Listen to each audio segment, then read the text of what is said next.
Good afternoon. We turn now to our keynote conversation with Secretary Mayorkas and Professor Arul Anantham.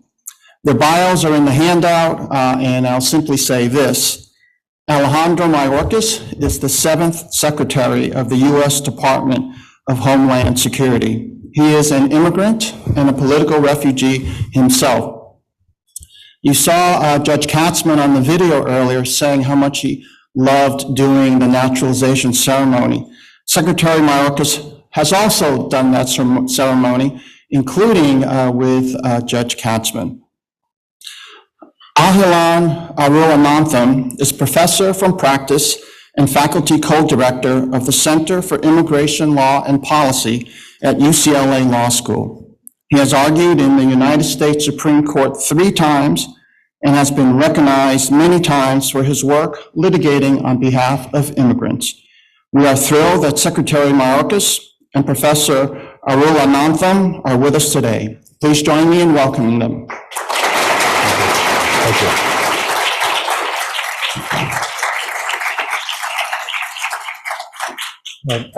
Thank you, Judge Shin, for the kind introduction, and many thanks to the organizers of this conference.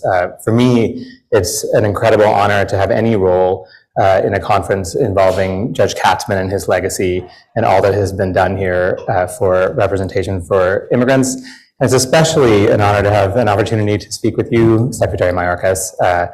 The first thing I just wanted to say, I really do believe that you have been extraordinarily, unusually communicative and transparent in your thinking with people in both the academy and the advocacy community in the immigrants' rights world. And I see these opportunities as part and parcel of that, and I really, really appreciate your willingness to do this. Well, thank you. I'm very privileged to be a part of it. I received an invitation from Judge Chin, and I was very touched to receive the invitation to participate in a symposium that is named after Judge Katzman is a privilege. I had the honor of presiding over naturalization ceremonies with the judge on an annual basis at the Tenement Museum here in the Lower East Side of New York, and of course spoke extensively, Ahilan, as you know, with the judge about his program to provide representation for unrepresented youth, and would try to work with mayors in other cities to replicate that. And I should say, Ahilan has a very important immigrant story himself. I know your parents came to the United States to escape a situation in their home country. And so this is the American story. Right, yeah, we share that, don't we? Just a couple things about the plan for this conversation I'll say for the audience, and then we'll jump into it. This is in a sense a reprise of a conversation that we had 2 years ago, where we talked about a set of immigration policy issues. And there's going to be a lot of policy questions coming here today as well. I shared some topics in advance and also have been tweeting about some of the things that I wanted to discuss here today. But before we get into kind of all the detail of that conversation happened 2 years ago. I watched it again, and it's interesting to see what has happened in the 2 years in between. You must have, probably all time for you has stopped, but you must have some sense there are probably many things that were unanticipated, things that didn't come out as you would have expected, and probably other things where you feel like you came and did do the things that you had intended to do as secretary. What are your thoughts on that? Just what, sort of from the 2 years, from the time that you started, how you see what you have done as secretary? So Ahilan, I think it's important to note that it's not what I have done as a secretary, but what we have done as a department and as an administration, number one. Number two, I think it's very important to also note that we're at about the 2-year mark, and we have 2 years left of opportunity. It's also very important to remember what we inherited. And that is a system that was dismantled, and very fundamentally so. When we stepped in, hundreds and hundreds of families had been separated, and records were not maintained to equip us to repair the damage that had been done. Individuals who were eligible for immigration benefits were denied access by reason of their access to certain social service benefits. The public charge. The public charge. Temporary protected status, TPS, was under assault. The DACA program was on life support. We've now reunited more than 600 families through our task force. That work continues. We've returned veterans who were indiscriminately removed. We rescinded the public charge rule. We have granted temporary protected status for more than 15 countries, an unprecedented number. We've done so much, and we have so much more to do that we will do. Well, that's a great context setter. I definitely want to ask about some of those, about TPS for sure, and about DACA if we have time. But let me start with something slightly different. One thing that you inherited was a family detention system, and you ended it very quickly in the administration. March of 2021. Yeah. And I was very, very deeply moved and pleased that that had happened. In fact, when I talk about family detention to my students in other contexts, I usually say family detention camps, because to me, they feel very much like internment camps. And I'm not the only person who says that. I mean, members of the Japanese American community have said that publicly. A lot of people have said that. So, you know, I'm sure everyone here would have seen the story in the New York Times that this is being considered. And I know you have said no decision has been made. What can you tell us about that? What would be the argument? What would be the rationale for bringing back family detention in this time? So I think two things. Number one, no decision has been made. And number two, I think it's very important to create an environment in a government institution where people with divergent views feel free to put their ideas on the table. Many of those ideas end up on the cutting room floor and others are operationalized. To me, to create an open environment is absolutely critical, but no decision has been made. So, family separation, you just condemned and talked about it's what you've done to reunify families. Family detention, I gather, is not in the same camp of ideas as family separation. If somebody raised that now, I assume it wouldn't end up being seriously discussed in the same kind of way because you've condemned it. And I thought the same had happened with family detention, but maybe not. Or look, I don't want to get into what is a deliberative process, but let me say this. I do think that something like family separation, the deliberate action to take children out of the hands of the clutches of their parents for the purpose of deterring the behavior of other families is something that stands apart from other aspects of immigration policy. Including even locking them up or putting them in. I'll leave it at that. Okay, fair enough. I suppose me scooping the New York Times here would be pretty unlikely, right? In the grand scheme. So let's move then. We spent a lot of time in the conference today talking about issues involving representation and representation of detained adults. And I think for me, one of Judge Katzmann, for me, his greatest legacy, obviously he did so much, but for me, his greatest legacy is the creation of the system in New York where any detained New Yorker, a New York resident detained for removal proceedings, is guaranteed legal representation in their deportation case, which is just a towering, remarkable accomplishment. Although there are replication projects and funding all over the country, there's not another place where you can say it is 100% certain, essentially the way it has been here. For a minor. No, I'm sorry. So we're talking about adults first. I want to talk about minors as well, but no, adults, detained adults. In the adult detention facilities are guaranteed legal representation under the New York Immigrant Family Unity Project.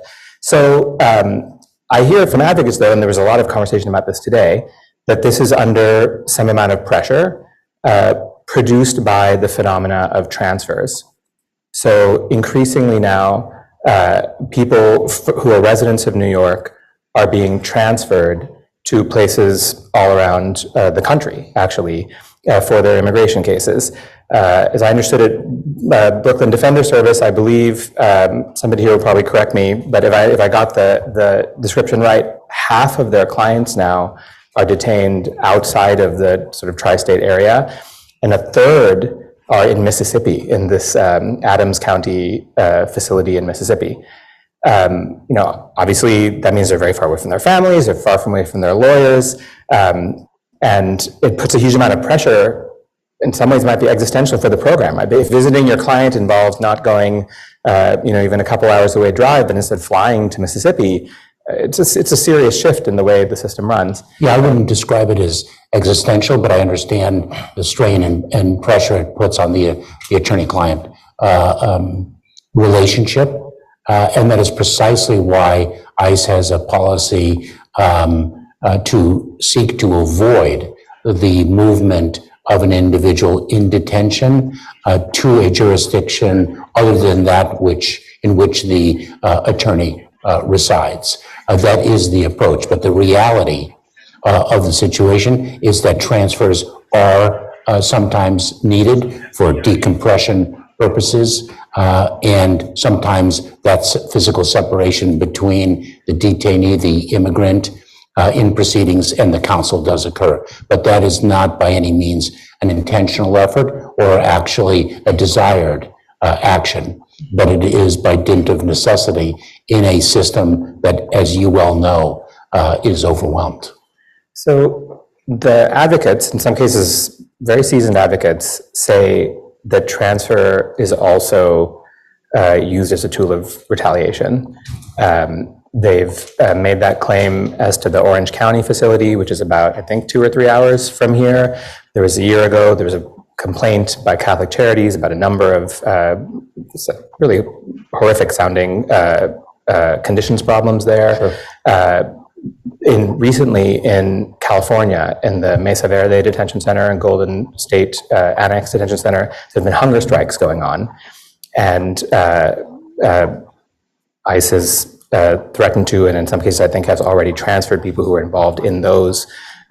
People there actually are filing habeas litigation because they feel like there's no recourse within the agency. Do you have views on that? What would you say? Of course. Well, first of all, as you know, we have closed 5 detention centers for their failure to abide by our standards, and I should say the repeated failure to abide by our standards. So we don't condone that. But if there is a case or a claim of retaliation, we would investigate that. The immigration enforcement guidelines that I promulgated on September 30th of 2021, those have been enjoined, of course, but nevertheless, they made it very clear as a matter of policy. This particular aspect of that policy has been echoed in other documents that we have issued, that the immigration process cannot be used as a tool of retaliation. We have an independent office of the detention ombudsman that looks into those claims. We have an inspector general. We have a statutorily created office of civil rights and civil liberties. So we don't condone a retaliatory behavior. And if an allegation is made, we look into it and address it in a just way.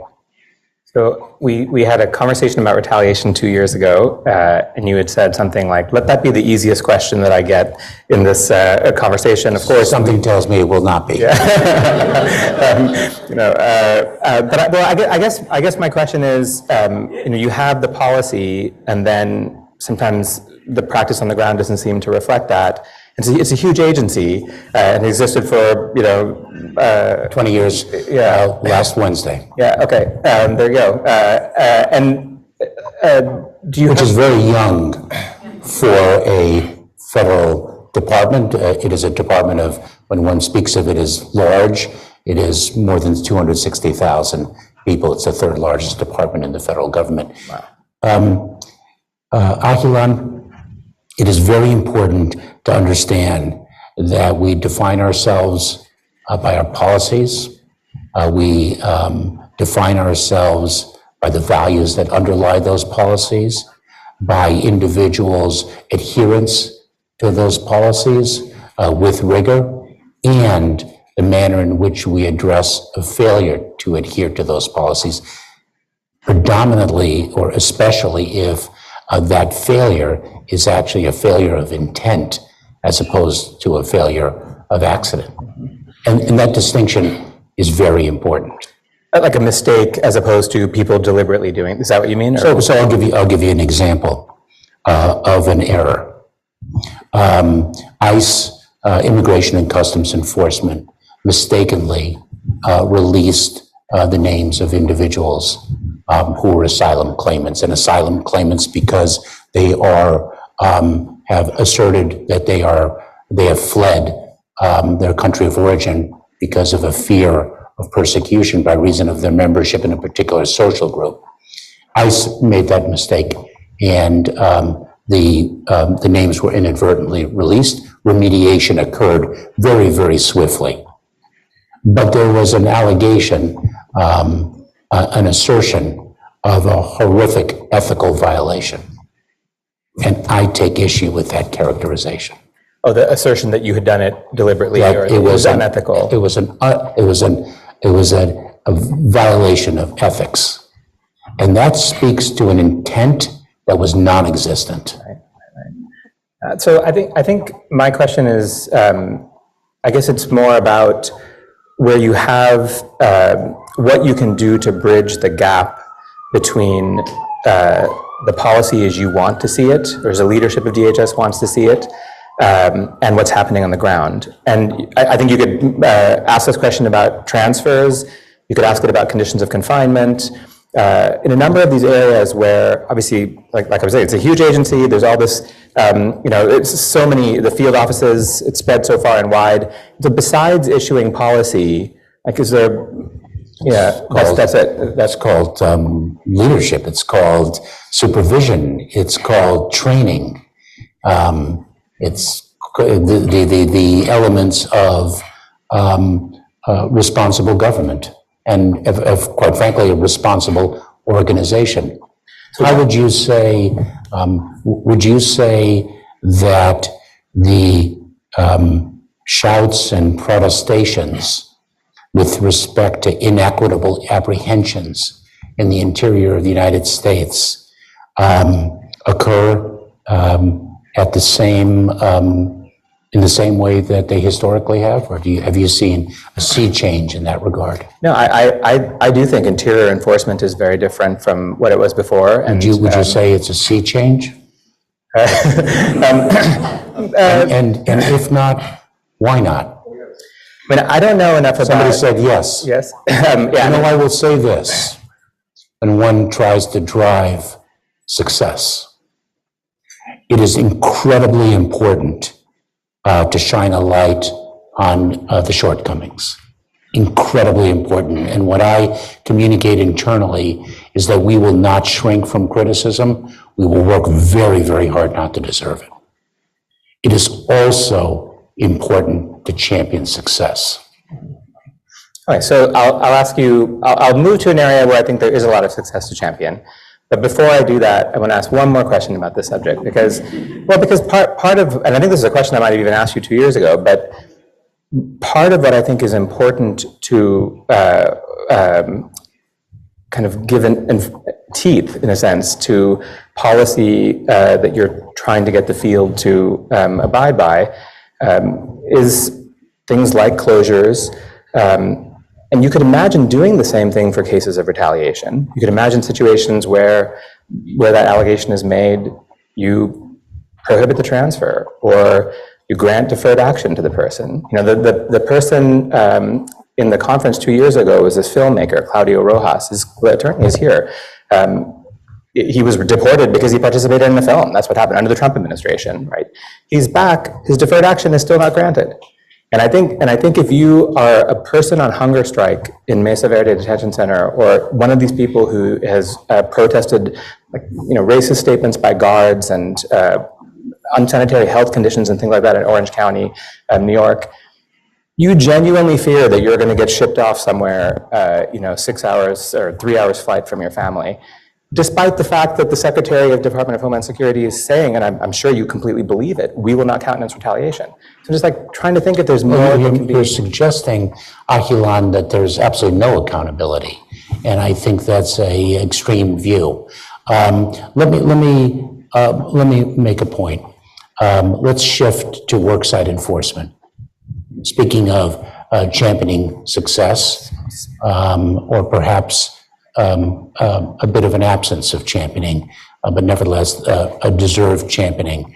We shifted the paradigm in worksite enforcement. The raids of yesterday are no longer the approach that the Department of Homeland Security takes. Rather than focus on the undocumented individuals who all too often are exploited by reason of their vulnerability, we issued a policy that provides that we will focus our efforts on the employers who exploit the undocumented by reason of their vulnerability, so paying substandard wages, having them work in substandard conditions. We've also established a protocol with the Department of Labor whereby individuals, the undocumented who are exploited, can come forward to the labor agency, whether it's federal, state, or local. Spectacular policy. And make their claim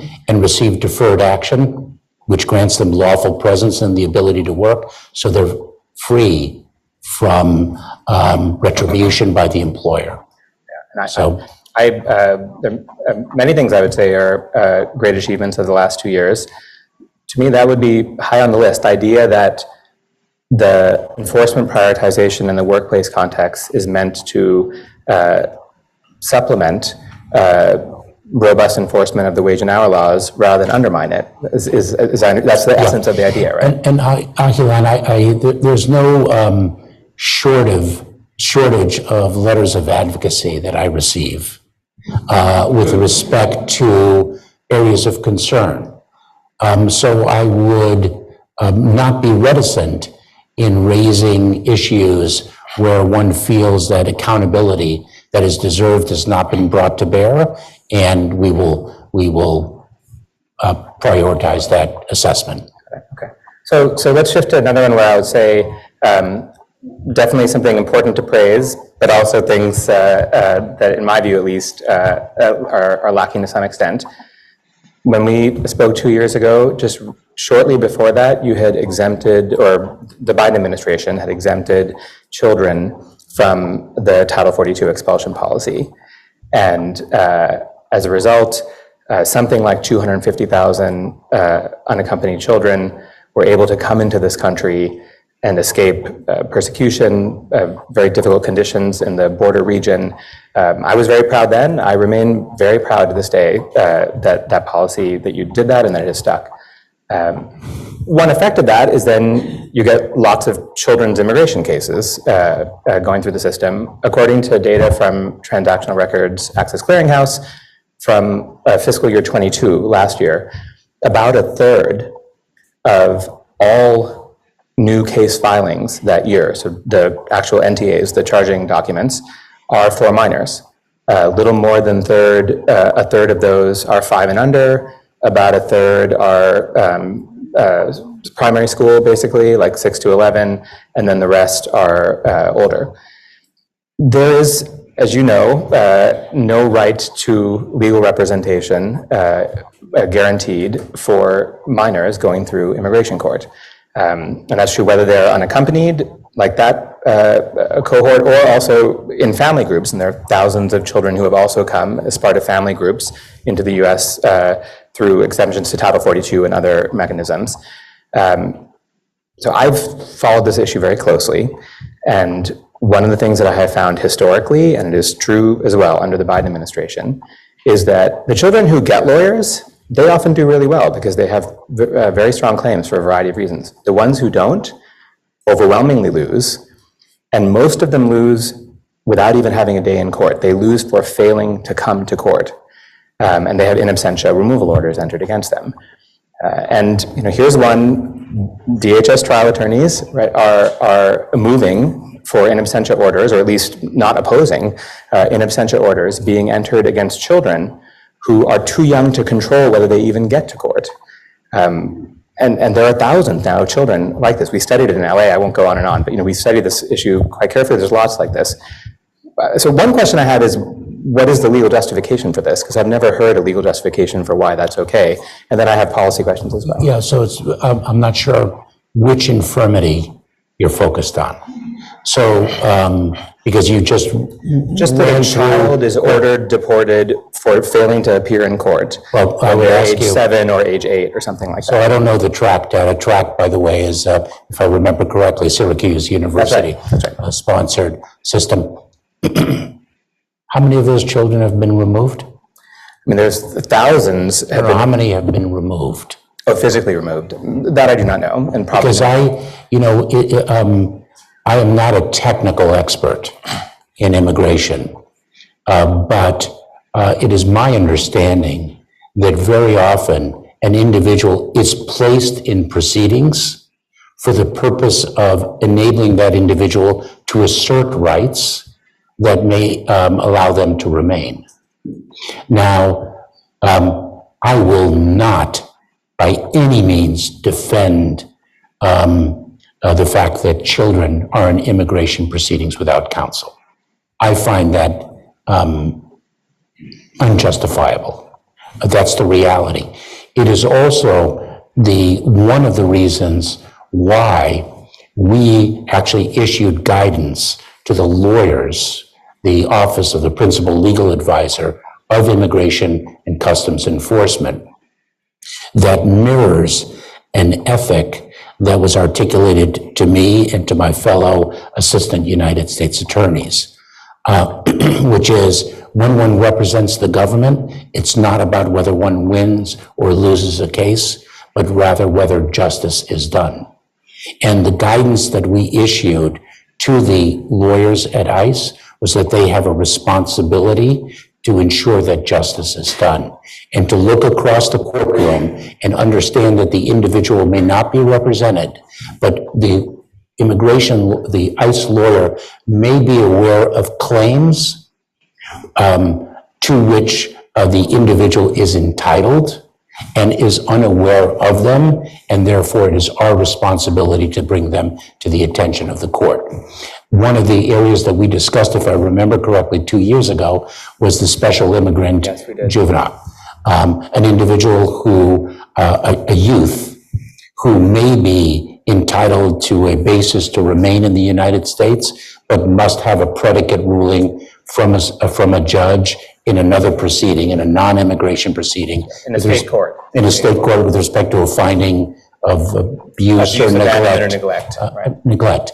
So we are actually taking a look at whether we can refer that minor to state court, whether we have the authority to actually file a document to bring that matter to the state court's attention, or whether we should make a motion for the immigration judge to refer that child to state court, because a 9-year-old child cannot navigate the immigration system, nor often can an adult, given how labyrinthian our immigration system is. So when you speak of these infirmities, it is our obligation to place an individual in proceedings, which is access to a court process. We just have to make sure that that court process is just. And it's very difficult to manage that when one's addressing individuals,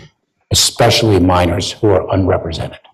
Right. So I appreciate all that, and I think those are important principles that I would love for the ICE trial attorneys to follow in cases involving children.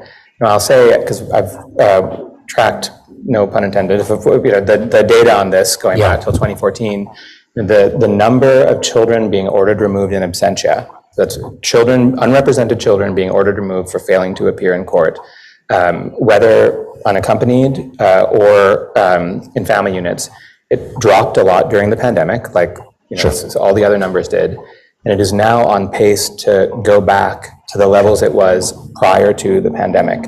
And yeah, I mean, the account that you're describing, if that was the way it operated in court, that number should be near zero. It should be very, very low anyway. Well, let me make sure I understand what you're proposing. Let's separate the family unit, okay. because that's a bit distinct. Okay. So an individual, a minor, enters the United States. What do you suggest that we do, or not do? I mean, my point is just about what happens when that child gets to, their case gets to immigration court. You know, and I do think that there are ways, Okay, certainly. so the child does not appear. Right. Understandable.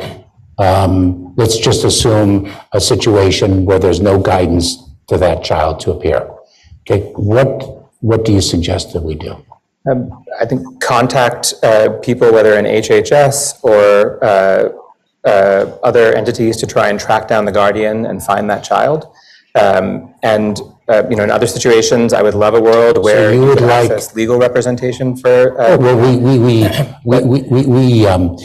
we provide a list of legal service providers and like. Yeah. But whom should we deploy to try to find that child? No, Because that undertaking isn't always met with a great embrace when government personnel go into the community to try to find an individual. That isn't something that necessarily delivers confidence and welcome, but rather could communicate fear, rightly or wrongly. So this is a very, let's break this down. And that part I agree is complicated. What to me is not complicated. Thousands and thousands. Yeah. So we should fan out. No, I'm talking about when the case is there. As in all these situations, what you do with backlogs and what you do, you know, is it? So the child, so let's break it down, because this is not only policy, it's governance. It's governance. So let's break it down, because we have to operationalize policy. So let's take the tough case, the child that does not show up. And by the way, let's make it completely realistic, that we have sought to contact the guardian at last known address, and they have moved. We cannot find that child. Well, what exactly happens in the proceeding? So one thing I'll say, not to fight the hypo too much, but in the report, what we found in UCLA at the center where we studied this was a lot of these families are coming to their ICE check-ins, and they are still, but they're not coming to court because they don't understand that there's two agencies, because it's a very complicated system if you don't know how the system works. Correct, or sometimes they don't show up to court. No, that happens too, but they're getting ordered removed in absentia despite showing up at immigration court proceedings is one phenomena, right? But I guess my point is, I agree, it's a complicated problem as to how you address it. It does not seem like any of the option sets should include order the child deported for failing to come to court when they're, say, 7, 8, or 9 years old. And that is what is happening in thousands and thousands of numbers. So that's why. Right, so I'm asking, so what would you do? I would go and try and find that child. I would prioritize children. And we didn't find the child. And there's a court date. And there's we grant a continuance and we communicate as best we can through last known information. What exactly should we do? And beyond that, work with whether it's HHS or the other UIR-funded attorneys to prioritize cases that do have representation first in the chain and continue these ones on until you, I mean, that at least has the benefit of providing due process to that child and their family, right? Whereas otherwise you end up in a world where, I take your point, the child's not being put on a plane tomorrow. I understand that point. So an interminable continuance provides greater due process, when in fact, the court has to manage its own docket and determines that an in absentia order will be issued, but ICE will, in the exercise of its discretion and prioritization matrix, will not execute on that order of removal. It's precisely because it's an in absentia order against an unrepresented child. And yet, if in fact that child is found, there can be a motion to reopen the case and address the equities that that child could present. So in what I see in this, I know we have a lot of things to talk about, so I don't want to, Yeah. belabor everything, but what I see in that is a world where that child, it may be several years. I started doing work on this issue in 2013, 2014, so it may be several years. That child is arrested in local law enforcement contact of some kind, or that child for some other reason comes into contact with ICE, and maybe by then they're 18. And now they have a removal order. Their only chance of filing a motion to reopen is to have a lawyer, wherever that person is. That system is not accessible, for many children anyway. And I know this because I've seen them. I represented them in attempting to file motions to reopen, finding them in detention centers. But I still don't understand. It still seems to me like your question, are continuances more due process than ordering the child deported for failing to appear? And my answer is yes. I still don't understand why, ultimately at some basic level, we're talking about thousands of children who are being held responsible for not having come to court, and they have no control over that. And I don't understand how the agency can continue to do that in such large numbers. I think what you're getting at fundamentally is the fact that individuals aren't represented in immigration proceedings, and that is a core element of due process, especially given the complexities of immigration proceedings. I'll give more thought to this issue of interminable continuances. More importantly, is an injustice done years later when a final order of removal is executed, and that order of removal was first issued when the child was a minor. Right. Yeah, it's a bar to adjustment. I mean, many obviously it's in their record, right, for the rest of their life until it can somehow be undone. Yeah. So we're talking about this, and a lot of this conversation has been as though you and the Biden administration as a whole have control over immigration policy, and you do have a lot of control. But I was struck when I watched our video from 2 years ago. We talked for almost an hour without any discussion of the possibility that you might set policy that will then be enjoined by a single district judge in litigation brought by Republican-led states. The deportation moratorium, that had happened actually by the time of our conversation, but then the first MPP termination memo, the second MPP termination memo, that's the Migrant Protection Protocol, the Remain in Mexico program, for those who are not familiar with it. The Title 42 termination memo from May of last year. My September 30, 2021 immigration enforcement. Enforcement priorities. Yes. So, and the enforcement priorities, every administration has set enforcement priorities until yours got in, you did too, and then they got enjoined. So, I don't want to debate the merits of these particularly, although I was not persuaded by the opinions that I read in those cases when I read them. But I'm thinking operationally, it surely has to change the way you think about a lot of your work, right? Because you never know whether, when you're setting a policy, what's going to happen to it, and it must change how you shape it to try and avoid this result. But maybe it doesn't. I'm curious to know, how do you think about that? It must be something that's totally changed from what you imagined when you got into the job, right? I think that it doesn't really change how we formulate policy, because we formulate policy that adheres to the laws we believe it to be.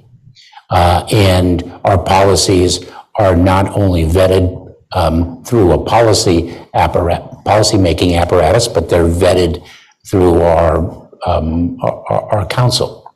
The reality, so we promulgate policies that we believe reflect our values and our aspirations for our immigration system, since we're talking about the immigration system. But that's, of course, true writ large. And then we litigate. And the reality is that what we have to do, that I think is something that we didn't have to do certainly as frequently as now is the case, is think of alternatives, because the court system is being used much more aggressively to stand in the way of what I think is traditional policymaking. That's my view. Yeah, and when you say Well, alternative, if this, look, we believe this is perfectly lawful. We've had our counsel study it. We think this is a matter of good policy. If this is enjoined by district court, and district court issues a nationwide injunction, what then do we do to address an emergent issue? would you say? But we make policy the way we always have. So I think, but I want to make sure I understand where you're framing that. Then, would you say you're not less ambitious? I don't think we're less ambitious. So let's talk for a little bit about asylum. It's and I We're also practical. I do want to say that. okay. And I say this knowing that the parole programs specific to Cubans, Haitians, Nicaraguans, Venezuelans is currently in litigation going to trial in, have I got that right? Maybe I'm mixing them up. Is that the case where the government has asked the judge to transfer the case and the judges instead set the case for trial? Maybe yes, it is. Yeah. So with that backdrop,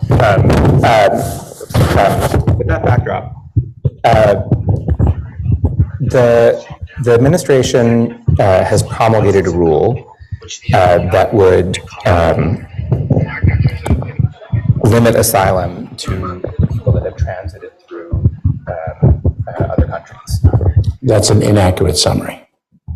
Okay, so why don't you tell us what the rule is then, and I'll fix my mic while you do that, and then I'll ask you questions. So let me go back a step, because you've referenced a very important backdrop of January 5th policy that we announced and implemented immediately. We were seeing a very significant change in demographics, the populations of people whom we encountered at our southern border. Traditionally, as you know, individuals from Mexico and the Central American countries of Guatemala, El Salvador, and Honduras. It shifted. The challenge that we are experiencing at our southern border, and indeed it is a serious challenge, is something that is not exclusive to the United States. It is something that is gripping the hemisphere and the world, quite frankly. But in Colombia, there are 2.5 million Venezuelans. The population of Costa Rica, a small country, is increasingly Nicaraguan. We were receiving for a period of time approximately 500 Ecuadorians a day at our southern border. There's just an extraordinary migration throughout the hemisphere. With respect to the populations of Cubans, Nicaraguans, and Venezuelans, with countries with whom we don't have very strong diplomatic relations, it's very difficult to remove individuals from those countries. And Haiti, for different reasons, what we did was we executed on our effort to build lawful, safe, and orderly pathways for individuals to come to the United States, to incentivize them to use those pathways, frankly, liberate them from the clutches of the smuggling organizations that wreak so much death and tragedy, and to disincentivize people who do not avail themselves of those lawful, orderly, and safe pathways. We've seen tremendous, so what we did was we established a parole program for people from those populations who can apply for relief in the United States. From those four countries. From those four countries. And then if they are approved, they can travel safely by plane here. They are subject to expulsion under Title 42 if they do not avail themselves of that. We've seen a drop of more than 95% of the encounters of individuals from those 4 countries at our southern border, and we've seen a tremendous uptick in the number of people using the parole program. So, Right.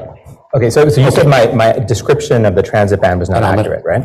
well, your description, and now your misnaming of it, are inaccurate.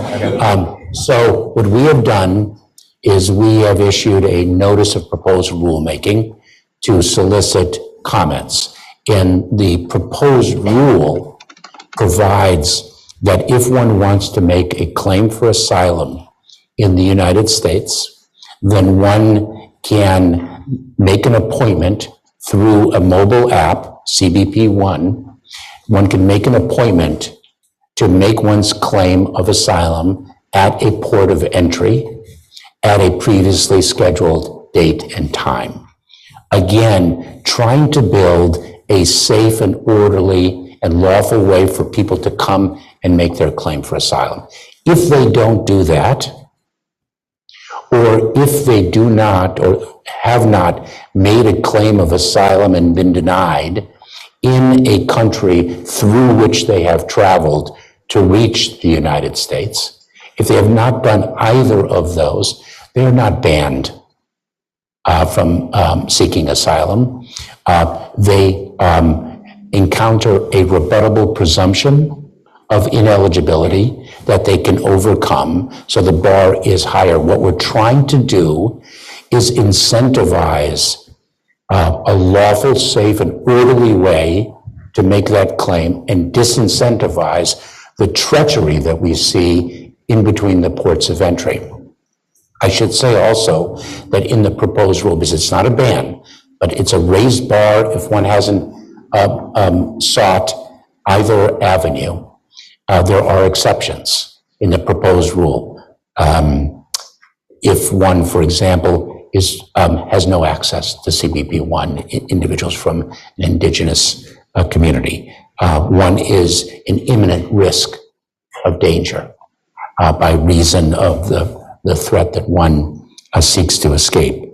An acute vulnerability, urgent medical need, there are humanitarian exceptions. And we're soliciting public comment to see whether this rule should indeed be promulgated, and if so, how it should be changed. So during the, I appreciate the elaboration, clarification, correction. During the second presidential debate, President Biden, candidate Biden, strongly criticized former President Trump for making a rule that you have to apply for asylum in another country. And he said, we've never done that in the history of America. And this is as part of, more generally, a full-throated defense of the asylum system as it previously has existed. That to me seems inconsistent with what you described, notwithstanding the exceptions. I don't think so.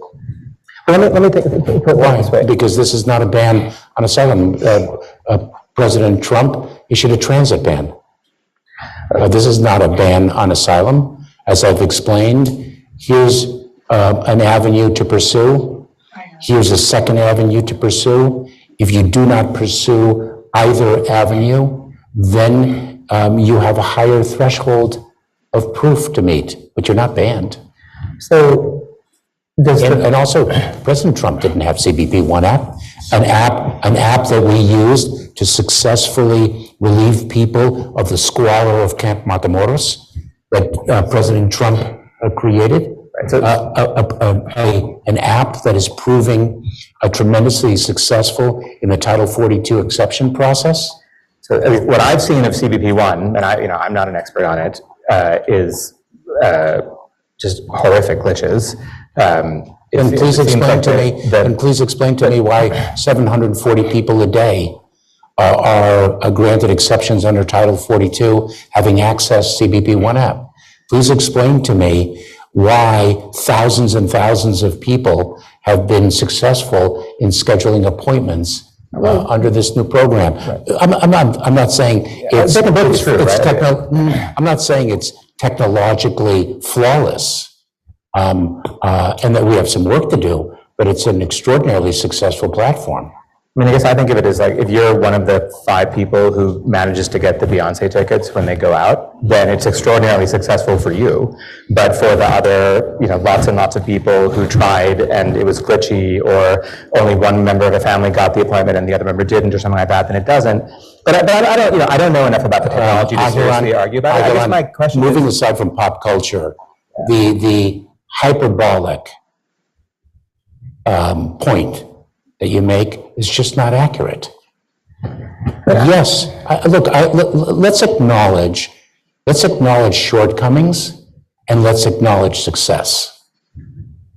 I think but you say 5 people at a Beyonce concert. That is not CBP One app. That is not the record of CBP One app from an evidentiary perspective. It may be so from a perception perspective of those who really don't like the rule. And I understand that. And the people who don't get to... But let's call balls and strikes. I guess my question is on this, anything you use, apps are glitchy. I'm not saying CBP One is worse than a whole bunch of other things. My question is, something as essential to our values as asylum, it feels strange to connect it to whether or not you can get an appointment through an app. And that seems particularly true in the context of the third country rule, application rule, but we won't call it a transit ban. But it seems to me like if you think that it's a fair opportunity for asylum that someone can get in Mexico or in Honduras or Guatemala, then it shouldn't matter that you've used an app to get your appointment. And conversely, if it's not fair, if there isn't access to asylum in Mexico, meaningful access for lots of people, then you shouldn't be barred from getting asylum in the US just because you couldn't use the app. You're not barred. Okay, all right. I don't know why you returned. Okay, but should you be treated differently at all if you can't? Do you see what I mean? Ahilan, what do you think of the status quo? With respect to our asylum system and what we are experiencing at the border, what do you think of the status quo from a humanitarian perspective? I want the world that President Biden had defended in the debates, primary debates as well. He said, when families come here, we should have the capacity to bring them in and protect them. And JoeBiden.com today criticizes the Trump administration for requiring people to apply for asylum in other countries. It's still on the website to this day. And I guess I want the world where we treat everyone like we treat Ukrainians, and we don't worry about whether they'll overwhelm the system. We can, using the brilliant system that your agency set up, we can pull and then give Our parole authority was enjoined yesterday. Yes. So let's talk about governance. But what if we are experiencing 8,000 individuals encountered at our southern border every day, and we are not resourced for that? And they are using, and I don't mean this critically, they are dependent upon smuggling organizations that leave a tremendous trail of death and tragedy behind. What do you propose? And by the way, the last time I asked that question, I was given a recommendation to seek money from Congress. That is not particularly helpful. We've tried that. What do you propose? I'd like to know right now, because that's on my desk. No, this is about governing.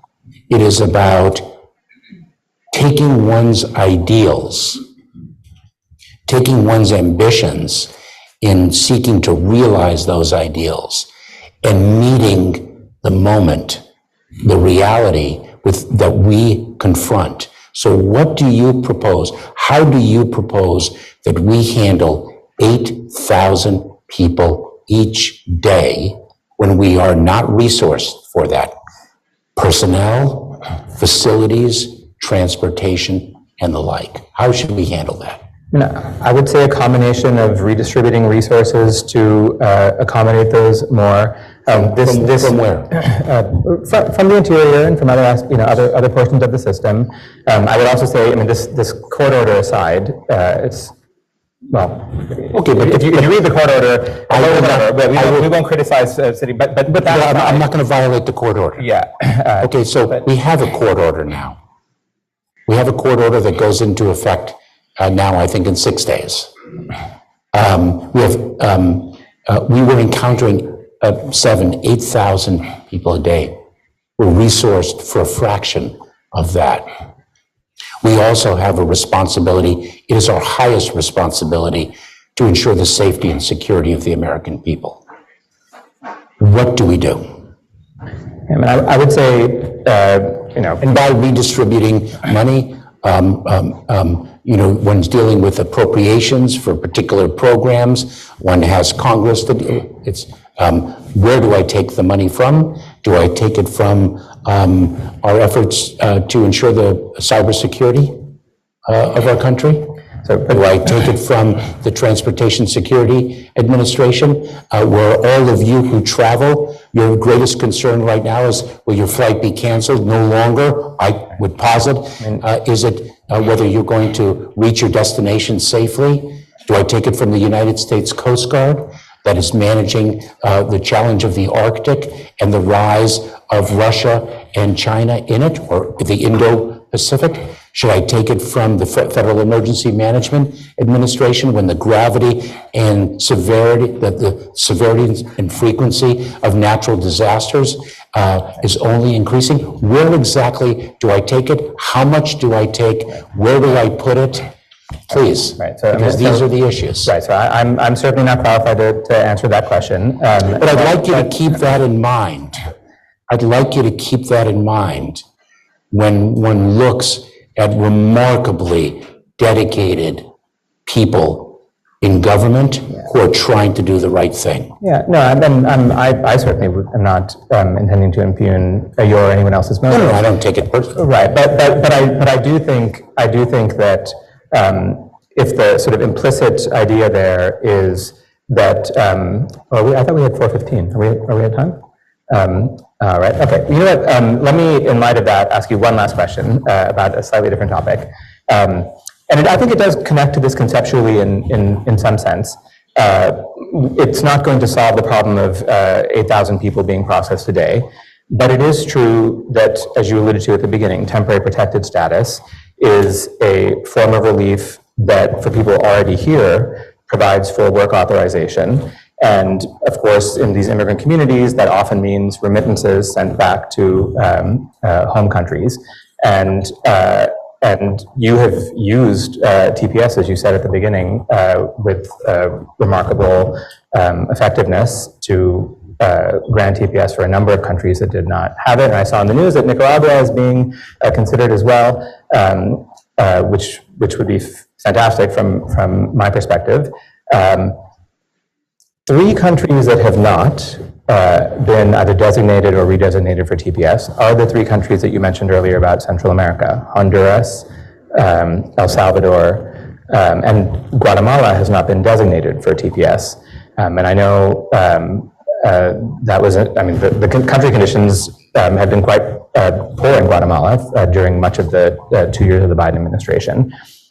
People from those countries, and I represent a bunch of them, and we're not going to talk about litigation in this meeting, but people from those countries look at their being left out and see a connection to a history of U.S. policy going back into the 80s, where El Salvador, Honduras, and Guatemala are people from those countries are treated worse than people from almost every other country. Hasn't El Salvador been a beneficiary of temporary protected status for years? Since when? So going back since 2001 or something, but it's never been redesignated with an updated date. And so now there are, I think, probably several 100,000 Salvadorans in the country who do not have TPS. So they're claiming disparate treatment. So, President Trump said why are we having people from S-hole countries coming here in a meeting about TPS that was about a proposal that would have granted lawful residence to these people from these countries? So yes, they're claiming disparate treatment. It's not a crazy idea. You know, in the 80s, there was differential asylum treatment for these countries, and there was litigation about it and resulted. So yes, they are. But my question isn't about disparate treatment. My question is, hopefully not about President Trump's statement.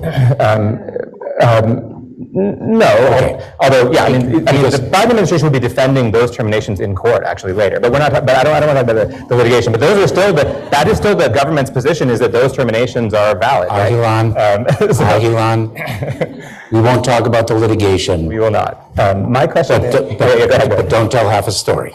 Okay. My question is, that's all I'll say. Okay, fair enough. I guess my question is, I mean, let's be fair. Is there anything, and I know a lot of people in those communities are watching this, right? Like, is there anything on the horizon for those? Anything? Well, I'm not going to comment. I can't comment on that. But let me just share with you something, that we are a nation of immigrants. You and I, separated by one generation. I'm an immigrant myself. I know your parents are. We are also a nation of laws. And the laws that underlie a grant of temporary protected status provide, this is what the statutes provide, that the decision whether to grant it in the first instance or change a date and redesignate it is based on country conditions. It is not based on whether an individual here in the United States would benefit from the grant so that they can send remittances to their family and other people in need. That is not the statutory criteria. The statutory criteria provides that are the country conditions such that one cannot actually return safely to one's country. And so I would explain to your clients and others that there's a legal basis for temporary protected status that we adhere to, because that is our obligation. Listen, Mr. Secretary, you've been very, very generous, as always, and I really do just appreciate the opportunity to have these discussions. It's a remarkable opportunity for me and for many other people in the advocacy community, so I really do appreciate it. I appreciate it as well. And my thanks to Fordham Law School and to Judge Chin, and especially proud to have this engaging discussion with an extraordinary advocate and lawyer on behalf of people who otherwise would not have a voice, which I think brings honor to Judge Katzmann, and that's what this is all about. Thanks very much.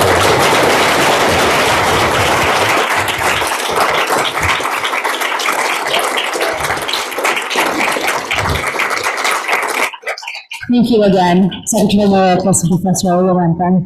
I will be taking a short break and reconvening back at 4:25. Thank you. 4:20, sorry. I'm so sorry, but I thought. Thank you. Thank you so much. Thanks very much.